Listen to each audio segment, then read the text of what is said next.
Hello everyone. I, Dr. Aradhanakar, welcome you to the second lecture on programming in C. इस lecture में हम पढ़ेंगे What are the expectations from the C language, algorithm क्या है, programme क्या है और एल्गोरिदम एंड प्रोग्राम में डिफरेंस क्या है. नेक्स्ट हम पढ़ेंगे स्ट्रक्चर्ड प्रोग्रामिंग क्या है, मॉड्यूलर प्रोग्रामिंग क्या है एंड प्रोसीजरल ओरिएंटेड प्रोग्रामिंग क्या है. और हम उसके बाद देखेंगे सी इन तीनों प्रोग्रामिंग टेक्निक्स को फॉलो करता है या नहीं. सो आइए स्टार्ट करते हैं lecture. Hello everyone. Last lecture में हम लोगों ने पढ़ा था सॉफ्टवेयर क्या है, ऑपरेटिंग सिस्टम क्या है, वॉन न्यूमन आर्किटेक्चर के बारे में हमें पता चला था.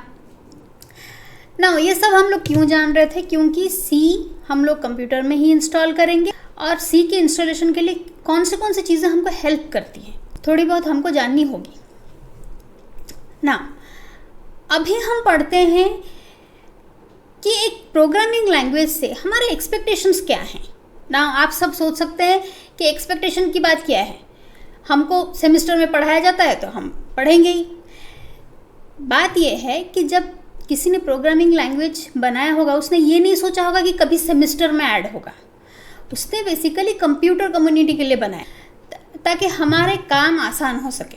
ठीक है, तो अगर हम एक प्रोग्रामिंग लैंग्वेज पढ़ते हैं हमारे कुछ एक्सपेक्टेशंस तो होंगी. पहली बात ये होगी कि एटलीस्ट हम लोग कुछ मैसेजेस थे तो वो डिस्प्ले कर पाए. ठीक है. दूसरी बात होगी कैलकुलेशंस कर पाए. जैसे कि मैंने पहले यहाँ पे लिखा है डिस्प्ले मैसेज, मतलब कोई एक मैसेज अगर हम दें तो वो उसको डिस्प्ले कर देगा. कहाँ डिस्प्ले करेगा? लास्ट लेक्चर में मैंने बताया था स्टैंडर्ड आउटपुट डिवाइस आपका कौन सा है? मॉनिटर में वो डिस्प्ले करेगा. ठीक है. Now standard arithmetic operations like division, multiplication, addition, subtraction, ये सारे ऑपरेशंस एरिथमेटिक ऑपरेशन, और सी में आप देखेंगे मॉडुलस ऑपरेशन भी एक है ना. ये सारे ऑपरेशंस वो लैंग्वेज कर पाए. ठीक है, ताकि हमको करने की ज़रूरत ना पड़े. हम एक प्रोग्राम लिखा और वो प्रोग्राम जब रन करें हमारे सारे कैलकुलेशंस हो जाए. नेक्स्ट है कंपेयर करना जानता हो.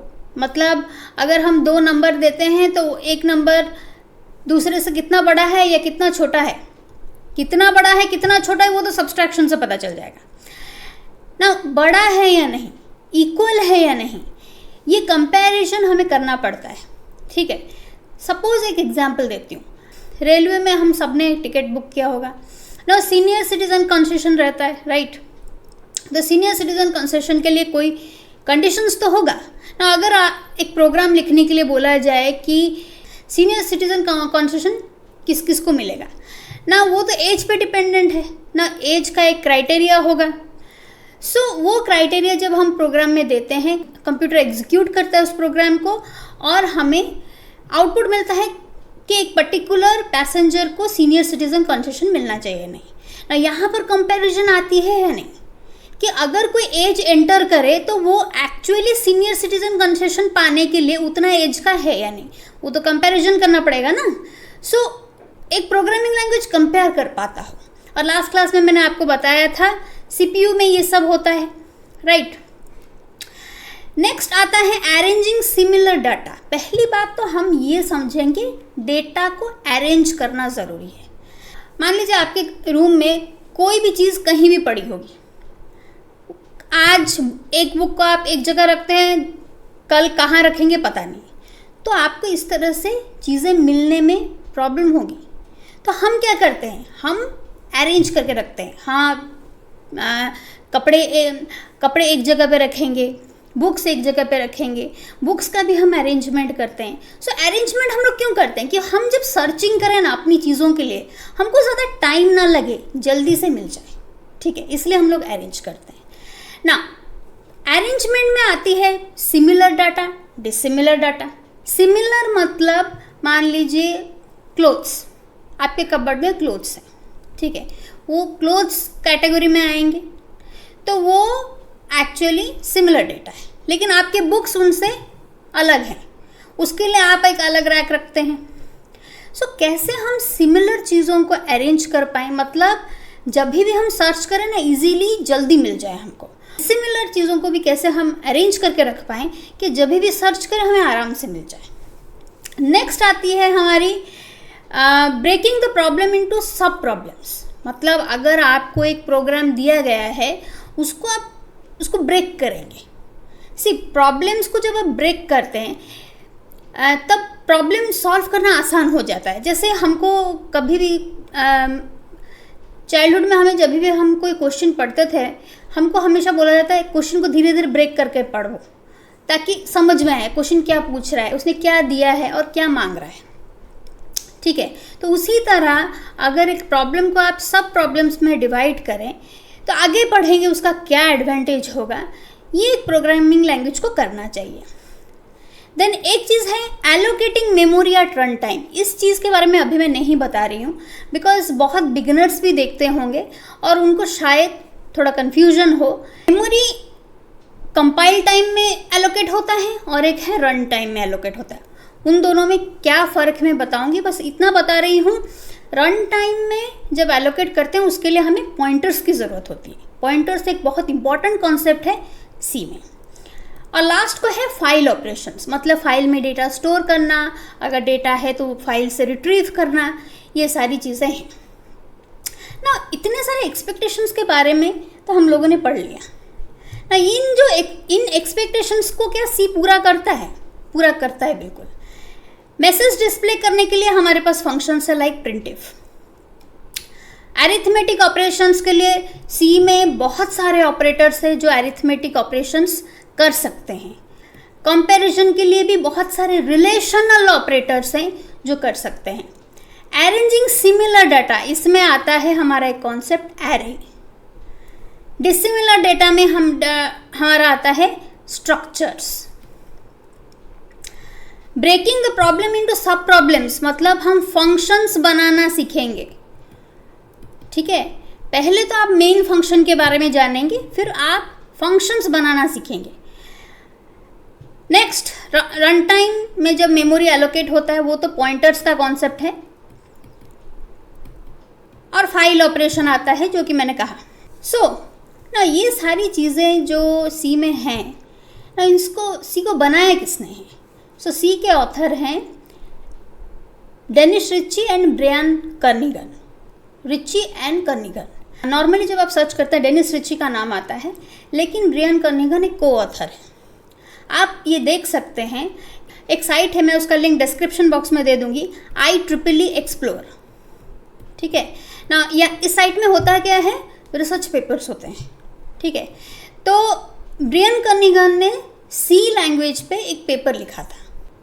जब सी बना था तब ब्रियन कर्निगन ने उस पर एक पेपर लिखा था और वो IEEE एक्सप्लोर में अभी भी है। बट पॉइंट ये है कि आप जब भी इस साइट को जाएंगे आप सिर्फ एब्स्ट्रैक्ट पढ़ पाएंगे। पूरा पेपर पढ़ने के लिए सब्सक्रिप्शन की ज़रूरत है। नॉर्मली IEEE एक्सप्लोर का सब्सक्रिप्शन कॉलेजेस में होता है और इंडिविजुअल सब्सक्रिप्शंस भी होते हैं। अगर आप सब्सक्रिप्शन कहीं किसी को जानते हैं, किसी के पास सब्सक्रिप्शन है, तो आप पेपर लाके पढ़ सकते हैं, अरेंज अगर कर पाएँ तो यहाँ पर इस पर एक पेपर लिखा था कि सी में क्या क्या फीचर्स हैं, इस पेपर में लिखा था। और ये पेपर ये साइट में अवेलेबल है, इसका लिंक मैं डिस्क्रिप्शन बॉक्स में दे दूँगी। और बुक लिखा था डेनिस रिची और ब्रियन कर्निगन ने, that is C programming language. C programming language, उसका लिंक भी मैं डिस्क्रिप्शन बॉक्स में दे दूँगी। ये आपको अमेज़न में मिल जाएगा। जो बिगनर्स हैं, हो सकता है उनको ये बुक पढ़ने में थोड़ा प्रॉब्लम हो, क्योंकि बहुत शॉर्ट में लिखा है ये बुक, लेकिन मेरे हिसाब से हमें ऑथर का पर्सपेक्टिव जानना चाहिए। ऑथर ने एक बुक लिखा है, उसको जानना चाहिए। पहले तो आप सी जानिए, फिर इस बुक को पढ़िएगा, आपको बहुत अच्छा नॉलेज होगा। C programming language by Dennis Ritchie and Brian Kernighan. Next हमारा आता है ना, प्रोग्राम तो हम लोग लिखेंगे, लेकिन प्रोग्राम से पहले एक कॉन्सेप्ट आता है एल्गोरिथम। बहुत बार हमने सुना होगा एल्गोरिथम ना। कभी सोचा है एल्गोरिथम है क्या चीज़ ना? एल्गोरिथम अगर है तो फिर प्रोग्राम की क्या ज़रूरत है, और दोनों में क्या डिफरेंस है? एल्गोरिथम एक स्टेप बाय स्टेप प्रोसीजर है, प्रोग्राम भी एक स्टेप बाय स्टेप प्रोसीजर है। दोनों में क्या फ़र्क है एल्गोरिदम हम नॉर्मल इंग्लिश में लिखते हैं, ठीक है, वो एक्चुअली किसी भी प्रोग्रामिंग लैंग्वेज के सिंटैक्स को फॉलो नहीं करता। तो अगर हम प्रोग्रामिंग लैंग्वेज के सिंटैक्स को फॉलो नहीं करेंगे तो कंपाइलर को समझ में कैसे आएगा? तो फिर एल्गोरिदम लिखने की क्या ज़रूरत है? सी, अगर आपको एक प्रोग्राम लिखने के लिए दिया जाता है, that means that is a problem, ठीक है, वो एक प्रॉब्लम है, आपको सॉल्व करने के लिए दिया गया है। It is a very good practice कि आप एल्गोरिदम लिखें, मतलब पहले प्रॉब्लम को समझेंगे, फिर आप स्टेप बाय स्टेप प्रोसीजर में लिखेंगे कि पहले क्या करना है, पहले वेरिएबल में वैल्यू को स्टोर करना है, फिर क्या करना है, फिर क्या करना है।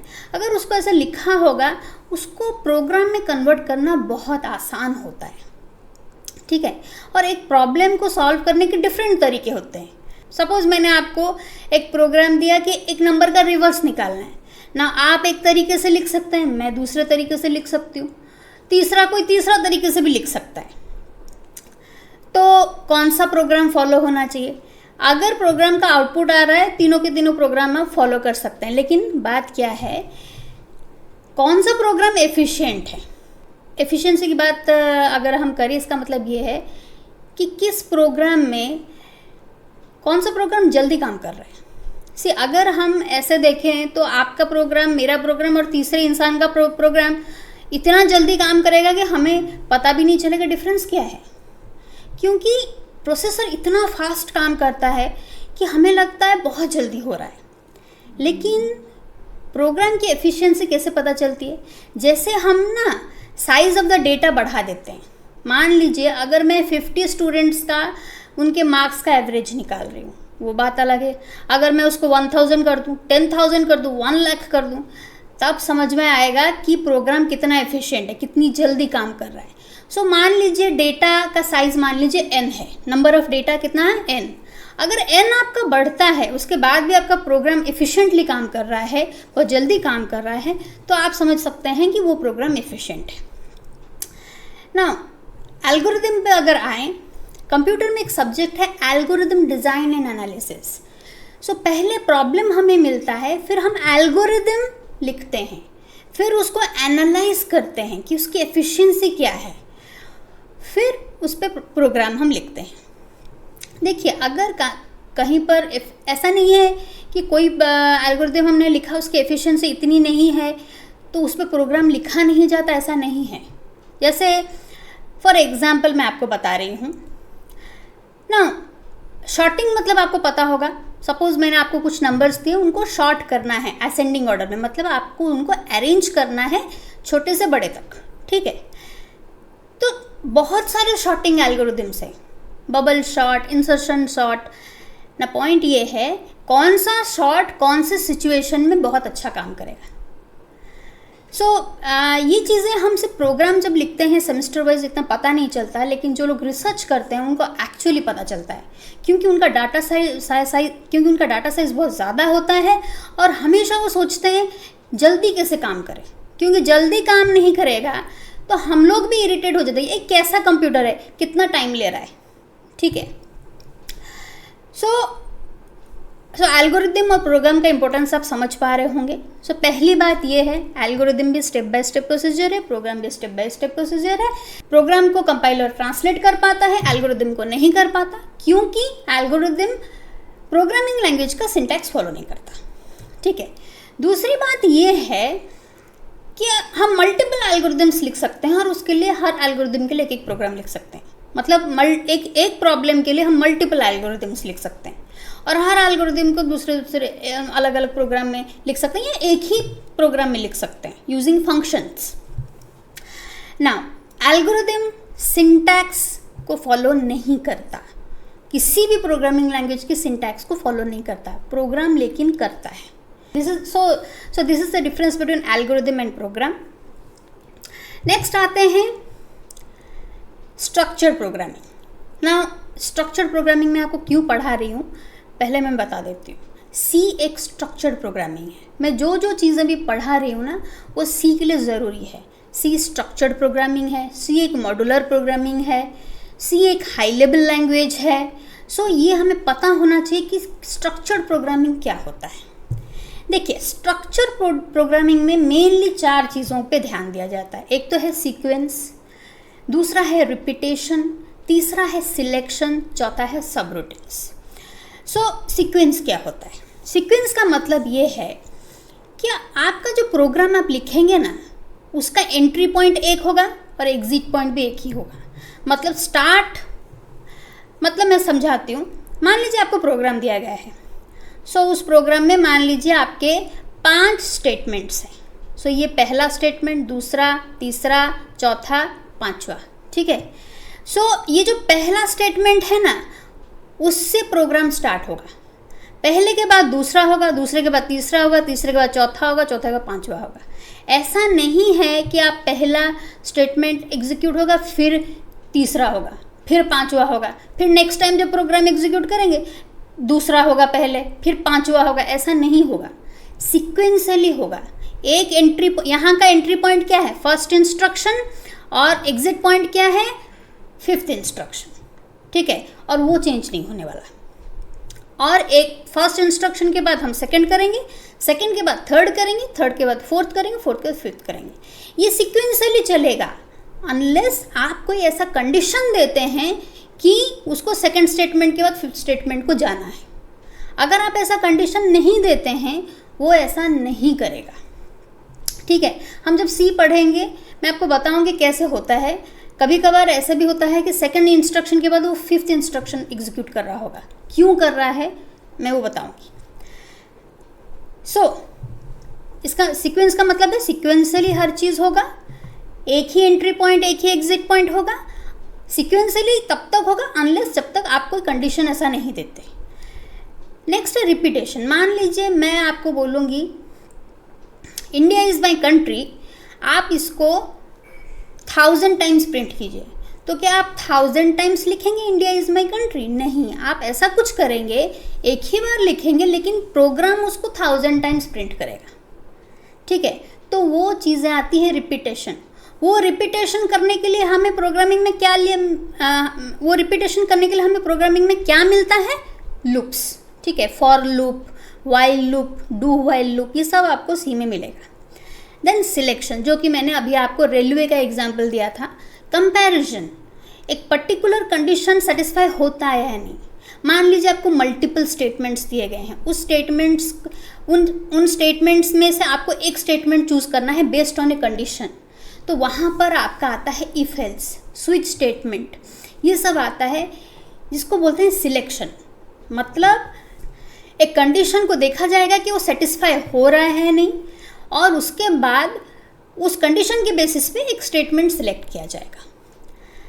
लास्ट वाला होता है सब रूटीन्स। सब रूटीन का मतलब ये है कि जो मैंने बताया कि problem is divided into different सब प्रॉब्लम्स। मतलब एक प्रॉब्लम को आप डिफरेंट सब प्रॉब्लम्स में डिवाइड करेंगे, और हर सब प्रॉब्लम को बोला जाता है मॉड्यूल्स, जो कि अभी हम पढ़ेंगे ना। सो सी मॉड्यूलर प्रोग्रामिंग भी फॉलो करता है ना। मॉड्यूलर प्रोग्रामिंग क्या है ना, जो मैंने अभी बता रही थी, एक problem is divided into different सब प्रॉब्लम्स कॉल्ड मॉड्यूल्स, ठीक है। डिवाइड करने से क्या होगा, उसके एडवांटेजेस क्या हैं देखिए। अगर आप प्रॉब्लम को तोड़ देंगे ना, आपको पता चलेगा अच्छा क्या क्या करना है। सपोज एक एग्जांपल देती हूँ, मैंने आपको सिंपल सा एक कैलकुलेटर बनाने के लिए बोला है, ठीक है। तो उसमें स्टैंडर्ड ऑपरेशंस होने चाहिए, जैसे addition, subtraction, division, multiplication, at least ये 4 तो होने चाहिए। सो मान लीजिए मैंने आज आपको एक कैलकुलेटर बनाने के लिए बोला जिसमें ये स्टैंडर्ड 4 होने चाहिए, 4 ऑपरेशंस होने चाहिए। कल मैं आपको और एक कैलकुलेटर बनाने के लिए बोल रही हूँ जिसमें मैं बोल रही हूँ कि जो बनाया था वो ठीक है, अभी आपको क्या करना है, एडिशन, सब्सट्रैक्शन, डिवीजन, मल्टीप्लिकेशन तो रहेगा, उसके साथ मॉडुलस भी आप डालेंगे, आप पावर भी डालेंगे, आप लॉग भी डालेंगे, साइन कॉस भी डालेंगे, ये सब कुछ डालेंगे। तो अभी जो एक्स्ट्रा मैंने बोला आप वो सब तो करेंगे। अगर मैं प्रॉब्लम को डिवाइड ना करूं तो एक ही में एडिशन, सब्सट्रैक्शन, डिवीजन, मल्टीप्लिकेशन लिख दूंगी, ठीक है। लेकिन अगर मैंने डिवाइड करके किया होगा, मतलब एक मॉड्यूल मैंने बनाया होगा, एक मॉड्यूल मैंने बनाया होगा एडिशन के लिए, दूसरा बनाया होगा सब्सट्रैक्शन के लिए, तीसरा बनाया होगा मल्टीप्लिकेशन के लिए, चौथा बनाया होगा डिवीजन के लिए। ये एक मॉड्यूल, ये एक मॉड्यूल और ये एक मॉड्यूल, ये एक मॉड्यूल। नाउ देखिए, अगर मैं ये मॉड्यूल्स बनाती हूँ तो अभी ये जो दूसरा प्रॉब्लम मुझे दिया गया है ना, जिसमें और एक्स्ट्रा चीज़ें भी मुझे ऐड करनी है, उसमें मुझे ऐड सब्सट्रैक्शन मल्टीप्लिकेशन डिवीजन लिखने की ज़रूरत नहीं है। ऑलरेडी मैं लिख चुकी हूँ, उसको एक एक मॉड्यूल बना के मैंने रखा है, अलग जगह पे मैंने रखा है, और बस इस प्रोग्राम में मैं रेफरेंस ले रही हूँ। ठीक है, इन मॉड्यूल्स का, इन 4 मॉड्यूल्स का रेफरेंस ले रही हूँ। उस मेनली मैं बोलूँगी कॉल कर रही हूँ उनको। ठीक है, तो यहाँ पर दूसरा कैलकुलेटर जब बना रही हूँ जिसमें और सारे ऑपरेशंस भी हैं और ये सारे भी हैं, तो इन सारों को फिर से लिखने की क्या ज़रूरत है, ऑलरेडी तो लिख चुकी हूँ। तो ये सब मैं यहाँ कॉल कर दूँगी, और जो एक्स्ट्रा हैं उनको भी एक एक मॉड्यूल बना के उनको भी कॉल कर दूँगी। इसमें होता क्या है, इसको बोलते हैं रीयूजेबिलिटी ऑफ कोड। मतलब एक बार लिखा, कोड लिख रहे हो ना, एक बार कोड लिखा, उसको बार बार यूज़ कर रहे हो। अब ये जो बार बार यूज़ करना है, आप एक ही प्रोग्राम में कर सकते हो या मल्टीपल प्रोग्राम्स में कर सकते हो। उसको बोलते हैं रीयूजेबिलिटी ऑफ कोड। ये एक बहुत बड़ा एडवांटेज है मॉड्यूलर प्रोग्रामिंग का। दूसरी बात, सपोज मान लीजिए ऐड के मॉड्यूल में मेरा कुछ प्रॉब्लम आ गया है, तो मैं ऐड वाला मॉड्यूल ठीक करूँगी, मैं सब्सट्रैक्शन मल्टीप्लिकेशन डिवीजन को क्यों जाऊंगी। मतलब अगर एक मॉड्यूल में कुछ प्रॉब्लम आता है या मैं कुछ अपडेट करती हूँ, दूसरे मॉड्यूल उससे अफेक्टेड नहीं होते। ठीक है, ये एक एडवांटेज है मॉड्यूलर प्रोग्रामिंग का। मतलब हमको सब कुछ चेंज करने की ज़रूरत नहीं है, जहाँ पर प्रॉब्लम है उस मॉड्यूल को जाओ, उस मॉड्यूल में चेंज कर दो। उसके बाद क्या होता है, मॉड्यूलर प्रोग्रामिंग को समहाउ सॉफ्टवेयर डेवलपमेंट में बहुत यूज़ करते हैं। उसमें क्या होता है ना, सॉफ्टवेयर डेवलपमेंट में तो बहुत बड़े बड़े प्रोजेक्ट्स होते हैं। तो उसमें क्या होता है ना, मॉड्यूल्स, एक मॉड्यूल मतलब हर अलग अलग मॉड्यूल को आप अलग अलग टाइम में टेस्ट कर सकते हैं। ठीक है, टेस्ट क्यों करते हैं, ताकि एरर है क्या। अगर आपने प्रोग्राम सिंटैक्स के हिसाब से नहीं लिखा है तो कंपाइलर आपको सिंटैक्टिक एरर दे देगा, आपका प्रोग्राम कंपाइल ही नहीं होगा। एग्जीक्यूशन की बात छोड़िए, कंपाइलर बोलेगा ये गलत आपने लिखा है, मुझे समझ में नहीं आ रहा है। ठीक है, कभी कभार होता है आपने सिंटैक्स सही लिखा होगा लेकिन फिर भी आपके रिजल्ट्स गलत आ रहे होंगे, मतलब आपने प्रॉब्लम के हिसाब से प्रोग्राम नहीं लिखा है। मैं एक एग्जांपल देती हूँ, कभी कभार ऐसा होता है गलती से ऐसा कोई वैल्यू आ रहा होगा जो कि 0 हो गया होगा, और हम किसी एक वैल्यू को 0 के साथ डिवाइड कर रहे होंगे। Now division bye 0 is not defined. Now ये भी एक एरर है, लेकिन सिंटैक्स नहीं दिखाएगा उसको, क्योंकि आपका सिंटैक्स तो सही है, बस लॉजिकली आप गलत हो। सो एक होता है सिंटैक्टिक एरर, एक होता है लॉजिकल एरर। जो भी हो, दोनों ही प्रॉब्लम क्रिएट करते हैं। सो टेस्टिंग करना बहुत ज़रूरी है, हमारा मॉड्यूल ठीक से काम कर रहा है या नहीं, जो उसकी फंक्शनलिटी होनी चाहिए वो है या नहीं। सो वो सारी चीज़ें टेस्ट करने पर ही तो पता चलेगा। तो हम अगर मॉड्यूल्स बना दें, उसको अलग अलग टेस्ट कर सकते हैं, एक ही साथ टेस्ट करने की कोई ज़रूरत नहीं। सो ये सारे एडवांटेज हैं मॉड्यूलर प्रोग्रामिंग। और सबसे बड़ा एडवांटेज है, जैसे ही आप प्रॉब्लम को, मतलब जैसे आप मॉड्यूल्स बनाएंगे ना, प्रोग्राम ज़्यादा रीडेबल हो जाता है। तो मॉड्यूल्स अगर आप बनाते हैं तो प्रोग्राम की रीडेबिलिटी बहुत बढ़ जाती है और प्रोग्राम बहुत इजी हो जाता है समझने के लिए। तो these are the advantages of modular programming. Next आता है हमारा प्रोसीजरल ओरिएंटेड प्रोग्रामिंग। देखिए, इसको मैं सिर्फ आपके प्रॉपर्टीज़ में बता रही हूँ। इसका ये एक्चुअली क्या है आपको समझ में आ जाएगा जब इसका जो उल्टा है ना, ऑब्जेक्ट ओरिएंटेड प्रोग्रामिंग, जिसको जावा फॉलो करता है, पाइथन फॉलो करता है, C++ फॉलो करता है, उसको जब पढ़ेंगे आपको समझ में आ जाएगा प्रोसीजरल ओरिएंटेड प्रोग्रामिंग और ऑब्जेक्ट ओरिएंटेड प्रोग्रामिंग में क्या फ़र्क है। फिलहाल के लिए मैं बता दे रही हूँ। नाउ इस टाइप की प्रोग्रामिंग में होता क्या है, आपका प्रॉब्लम अगेन सब प्रॉब्लम्स में डिवाइड होता है, दैट इज कॉल्ड मॉड्यूल्स। लेकिन यहाँ पर ज़्यादा इम्पोर्टेंस फंक्शंस को दिया जाता है। डेटा पे नहीं। अगर किसी ने कोई भी प्रोग्रामिंग लैंग्वेज नहीं पढ़ा है कोई बात नहीं, लेकिन अगर किसी ने जावा पढ़ा हो, ठीक है, वो एक ऑब्जेक्ट ओरिएंटेड प्रोग्रामिंग है। आपने देखा होगा एक क्लास का डेटा हमको दूसरे क्लास में लाने के लिए इनहेरिट करना पड़ता है, ऐसे ही हम नहीं ला सकते। तो वहाँ पर ज़्यादा सिक्योरिटी रहती है डाटा की, free flow of data access नहीं होता है, ठीक है। लेकिन प्रोसीजरल ओरिएंटेड प्रोग्रामिंग में वो हो जाता है, क्योंकि ज़्यादा फोकस यहाँ पर फंक्शंस पे दिया जाता है, मतलब मॉड्यूल्स पे दिया जाता है। डाटा कहाँ जा रहा है इतना उस पर कॉन्सेंट्रेट नहीं कर सकते, इसलिए यहाँ पर लिमिटेड डाटा सिक्योरिटी है। सो आज हमने क्या जाना, सी के क्रिएटर्स कौन है। जो क्रिएटर्स हैं उन्होंने एक किताब लिखी है जो कि जिसका लिंक मैं दे दूंगी आपको डिस्क्रिप्शन बॉक्स में। नाउ सी एक प्रोसीजरल ओरिएंटेड प्रोग्रामिंग है, सी मॉड्यूलर प्रोग्रामिंग फॉलो करता है, सी स्ट्रक्चर्ड प्रोग्रामिंग फॉलो करता है। नाउ और सी प्रोग्रामिंग लैंग्वेज से हमें क्या क्या एक्सपेक्टेशंस है और वो एक्सपेक्टेशंस वो पूरा भी करता है। So this is all about your structured programming, procedural oriented programming, modular programming, features of C. अगर आपका कोई डाउट हो, please drop your doubts in the comment section. Thank you.